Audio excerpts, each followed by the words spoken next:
자, 선거 전부터 매물들이 없어지는 지역들이 생겨나고 있습니다. 그래서 오늘은요, 부동산 정책으로 인해서 매물이 지금 없어지고 있는 지역, 그리고 그 정책들이 과거에도 그런 사유 때문에 가격이 올라갔나 하는 이런 것들을 과거 사례, 그리고 연구, 논문 등을 지금까지 우리가 나왔던 여론들의 글들을 잘 정리해서 거기다 투자자들의 생각까지 한번 더해서 내가 어떤 지역을 사면 좋을지, 그리고 내가 투자자로서 차익을 더 많이 누릴 수 있는 곳이 어딜지 한번 생각해보는 시간을 가져보려고 합니다. 주제가 마음에 든다면 좋아요랑 구독 부탁드릴게요. 자, 25년 6월 3일 대한민국 21대 대통령 선거가 시작되는데, 어쨌든 이번 선거가 윤석열 전 대통령 탄핵으로 인해서 조기 대선이 확정이 됐죠. 그래서 부동산 시장에 아마 큰 파장을 불러일으킬 거라고 이야기하고 있습니다. 이게 단순히 정치적 이벤트가 아니라 과거처럼 부동산 시장의 판도를 확 바꿔놓을 수 있을 만 때문에 지금부터 투자자들이 그렇게 움직이고 있는 거죠. 거기다가 지금 심리가 부동산 경기가 좀 떨어졌다는 생각이 들기 때문에 더 특정 지역의 특정 매물만 사라지고 있는 거예요. 그래서 정책을 난 아직 검토 안 해봤고 모르시는 분들은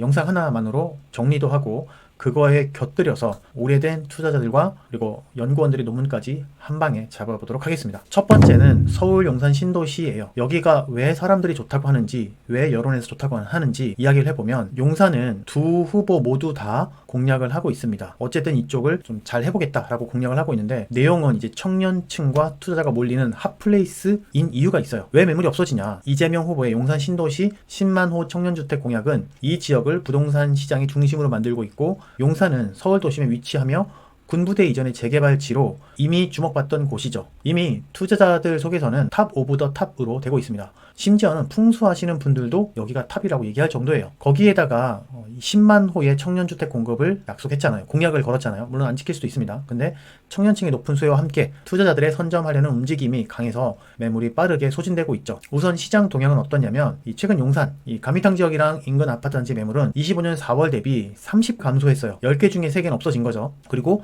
줄어들기도 했고 실거래되기도 했습니다.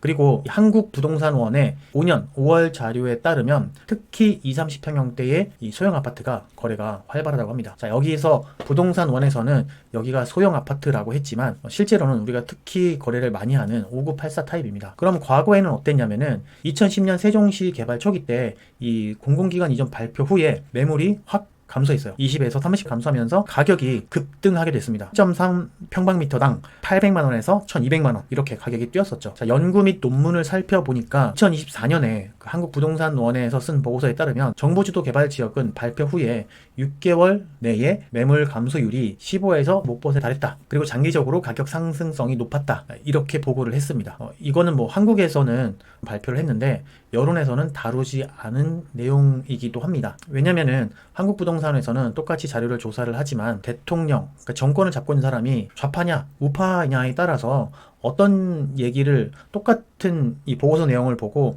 어떤 걸 더 크게 이슈화 시키기도 하고 어떤 내용은 좀 이슈를 안 시키기도 해요. 근데 이런 내용은 크게 이슈시키지 않았다라는 내용이고요. 투자 포인트가 있다면 용산 신도시 내 신규 분양 단지와 기존 아파트, 예를 들어서 용산 더 프라임 이런 것들이 좀 주목할 만하다 얘기를 했었고요. 다른 투자자분들이 청년층 수요가 높은 소형 평형을 좀 추천했습니다. 자, 우선 용산 신도시에서는 제 생각으로는 단기적인 투자가 좋은 것 같다.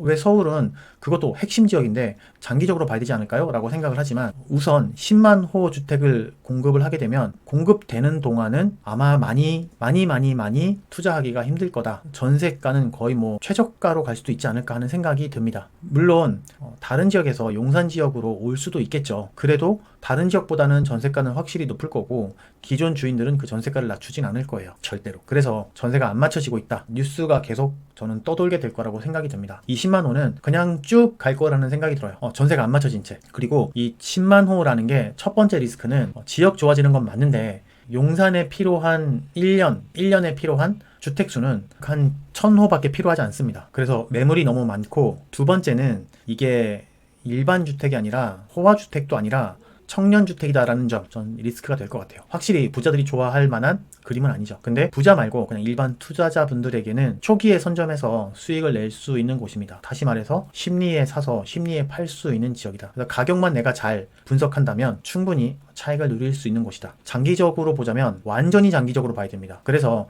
이거는 만약에 내가 여기가 공급이 됐는데 공급이 되고 있는데 매물이 전세 매물이 소진이 된다라고 하면 그때 들어가도 늦지 않다. 뭐 몇 년에 들어가라 이런 건 아닌 것 같아요. 이런 분석은 틀린 것 같습니다. 아파트의 평균을 맞추려는 평론가의 얘기랑 투자자 얘기는 다르다는 거 꼭 인지하셔야 됩니다. 자, 두 번째는 서울 재건축 단지입니다. 제가 지금 정책 얘기하고 있어요. 매물이 없어지는 곳에 정책과 그 과거 사례랑 논문을 통해서 왜 없어지는지, 그럼 이번에 있는 정책도 과연 효과가 있는지 없는지를 이야기하려고 하는 겁니다. 처음엔 용산이었고 두 번째는 서울 재건축 단지입니다. 이게 두 후보 모두 마찬가지인데 강남이랑 노원이 규제가 완화된다는 기대감이 커요. 이재명 후보의 재건축 안전진단 간소화, 용적률 확대 300에서 500%죠. 이 공약 때문에 강남, 노원 등 오래된 아파트 단지 재건축 기대감이 커지고 있어요. 문제는 여기에 들어가는 돈이 너무 많다 라는 것 때문에 주저하고 있지만, 가격이 얼마냐에 따라서 아파트마다 차이가 있지만 분명히 기대 이상으로 올라갈 것이다. 이건 아파트마다 분석을 좀 달리 해야 됩니다. 왜냐면 아파트마다 수익률이 분명히 다를 거거든요. 내 돈이 얼마 들어가냐에 따라서.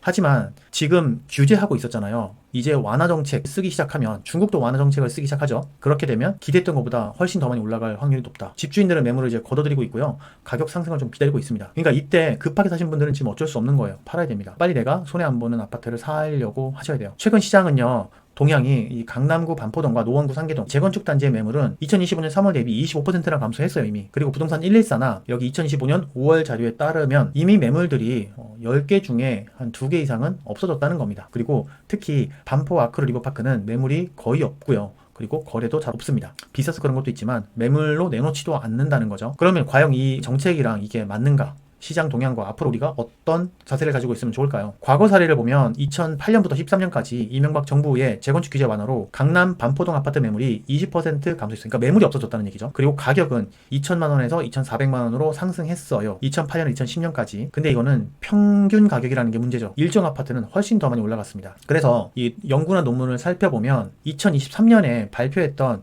한국지방세연구원에서는 재건축 규제 완화 시 매물이 단기적으로 10에서 15%가 낮아지고 가격이 높아진다. 다시 말해서 규제를 하면 단기적으로 갑자기 매물도 10에서 15% 없어지고 가격 가능성도 올라간다 라는 얘기죠. 투자 포인트는 강남 반포동, 노원 상계동 등의 재건축 예정 단지, 뭐 예를 들어서 뭐 반포주공이나 상계주공이 되겠죠. 여기를 좀 주목하라고 얘기했었고요. 단기적으로 가격 상승 가능성이 높다라고 이야기했습니다. 그리고 세 번째는 수도권 3기 신도시입니다. 고양, 창릉, 그리고 남양주 왕숙입니다. 여기는 교통 인프라 때문에 사람들이 기대를 많이 하고 있어요. 매물이 왜 없어지냐면 이재명 후보의 수도권 28만 호 공급 계획은 3기 신도시에 집중돼 있죠. 고양, 창릉, 남양주 왕숙 등을 중심으로 진행되는데 GTX 연장선과 연계된 교통 인프라 개선 기대감으로 투자자들이 몰리면서 매물이 좀 감소를 한다라는 여론이 있습니다. 그리고 시장 동향은 지금 남양주 왕숙의 경우에는 2025년 기준 5월 기준 매물이 전년 대비 2%나 감소했다고 부동산 114에서 보고를 했었고요. 고양, 창릉도 신규 분양 발표 후 매물 감소세가 굉장히 뚜렷하다라고 발표했었습니다. 과거 사례는 어떤 사례가 있었냐면은 1990년대 분당 일산 신도시 개발 초기 때 매물이 15에서 20% 감소했고요. 가격이 장기적으로 상승했습니다. 쭉 우상향했어요. 얼마만큼 됐냐면 평당 600에서 1000만 원 정도 올라갔다. 그래서 옛날에 그 KDI에서는 KDI 연구 논문 2023년 자료를 보면 GTX 연장되는 지역에서 교통 인프라가 개선되면서 매물 감소도 되고 주택 거래량이 15% 증가한다고 분석했어요. 그리고 여기 투자 포인트는 고양, 창릉, 남양주 왕숙의 GTX 역세권 아파트랑 신규 분양 단지가 주목이 된다. 그리고 장기적으로도 괜찮다 여기는 라고 이야기를 했습니다. 자, 마지막으로 지방 대도시입니다. 이 부산, 대구, 광주 여기를 얘기했는데 여기는 좀 제한적 기회가 있다라고 보고 있어요. 왜 그러냐면 이재명 후보의 공약은 이제 수도권 중심입니다. 그런데 과거 경기도지사 시절 균형 발전을 강조했던 점을 고려해서 이 해운대, 대구, 수성구 이런 지방 대도시에도 소규모 매물 감소가 관찰됐어요. 김문수 후보의 주거 환경 개선 정책도 이 신규 아파트 수요를 자극할 가능성이 있다라고 하고 있습니다. 최근 시장 동향을 보면 부산 해운대 신축 아파트 매물은 이 한국부동산원에서 조사한 거에 따르면 2025년 5월 기준 10% 감소했고요. 대구, 수성구도 비슷한 추세라고 합니다. 그럼 과거 정책 사례를 살펴보면은 2010년 부산 해운대 마린시티 개발로 매물이 한 10에서 15% 정도 감소했고요. 가격은 평당 1,200만 원에서 1,800만 원으로 상승했었어요. 2010년에서 15년 사이에요. 연구 및 논문을 살펴보면 대한건설정책연구원 2014년 자료에 따르면 지방 대도시의 산업단지 개발이 매물 감소와 함께 주택 수요를 10에서 20 증가시킬 수 있다라고 분석을 했습니다. 여기 투자 포인트는 부산 해운대의 그 대구 수성구의 신축 아파트와 산업단지 인근 단지를 좀 주목해보고 단기보다는 여긴 좀 장기로 가야 된다. 왜? 매물이 너무 많이 공급되니까 그렇죠. 하지만 이제 지역별로 다르긴 합니다. 그죠? 대구 안에 안에서도 어떤 동네냐에 따라서 다른 겁니다. 돈 벌 수 있는 매물이 틀리다. 우리가 지금까지 이제 과거 사례와 연구에서 잘 살펴봤는데요. 부동산 시장에서는 매물 감소, 가격 상승 전조인 경우가 많습니다. 부동산 시장에서 이 매물 감소한다라는 거는 가격 상승의 전조일 때가 많았어요. 과거 사례와 연구를 통해 이번 대선에 영향을 한번 점검해서 정리를 해보자면, 과거 사례 세종시 개발 2010년대였죠. 행정수도 이전 발표 후에 매물이 20에서 30 감소했고요. 동시에 아파트 가격은 평당 800에서 1200만 원으로 껑충 뛰었습니다. 이때가 2012년에서 17년이었고요. 이재명 후보의 이 용산 신도시 공약과 약간 좀 유사합니다. 그리고 이명박 정부 재건축 규제 완화로 2008년부터 13년까지 강남 용산에서 매물이 20 감소가 됐고요. 가격이 20 상승을 했어요. 이재명 후보의 재건축 간소화 정책과 비슷한 효과를 기대해 볼 수 있을 것 같습니다. 분당 일산 신도시에서도 1990년대에 개발 초기 매물 감소 후에 장기적으로 가격이 상승했었고요. 3기 신도시와 약간 유사한 패턴이 예상됩니다. 연구와 논문에서 찾아보면 한국부동산원의 2024년 자료에 따르면 정부 주도 개발 지역은 공약 발표 후 6개월 내에 매물 감소율이 약 10에서 20 정도 감소가 됐었고요. 장기적으로 가격 상승으로 이어졌다고 합니다. 그리고 KDI의 2013년 보고에 따르면 교통인프라 개선 지역에서 매물 감소와 함께 거래량이 10에서 20 쭉 증가했었습니다. 토지주택연구원에서도 최근 2013년 자료에 따르면 청년층 주택 정책은 수요를 15 증가시키면서 매물 감소 유도를 하기 때문에 이 논문과 연구에 의하면 지금 이런 이 후보자들이 내세우는 정책들이 아마 매물 감소로 이어지고 있는 것으로 짐작해 볼 수 있어요. 우선 이렇게 투자할 때 주의할 점이 있는데, 매물이 줄어드는 지역에 투자하려면 좀 전략을 좀 세워야 됩니다. 그래서 지역별 추천과 주의점입니다. 용산 신도시는 청년주택 수요와 재개발 기대감으로 장기, 단기 투자 모두 유망한데 이 소형 아파트를 추천하고요. 그리고 서울 재건축 단지 강남 노원은 이 재건축 규제 완화로 단기 가격 상승 혹은 반포 주공, 산계 주공 주목했습니다. 그리고 3기 신도시 고양 창릉이랑 남양주 왕수군 GTX 연계로 장기 가치 상승을 기대했습니다. 이 역세권 신규 분양 단지를 좀 추천을 했고요. 이 지방 대도시에는 부산, 대구 등이 있는데 신규 아파트 중심으로 장기 투자를 고려를 해보라고 여론과 그리고 다른 투자자들이 이야기를 했습니다. 그리고 산업단지 개발 동향도 확인이 좀 필요하다고 얘기했고요. 이런 투자자들의 이번 대선에서 좀 주의해야 될 점이 있다면, 매물이 줄어드는 건 맞는데 이 정책 불확실성 때문에 이재명 후보가 여론조사에서 1%로 선두를 달리고 있다고 국갤럽에서 2015년에 얘기했고요. 그런데 대선 결과에 따라서 정책이 변동돼 버릴 수도 있다는 거죠. 그리고 KDI의 2025년 전망에 따르면 이 경제 여건이요, 2025년 경제 성장률이 0%로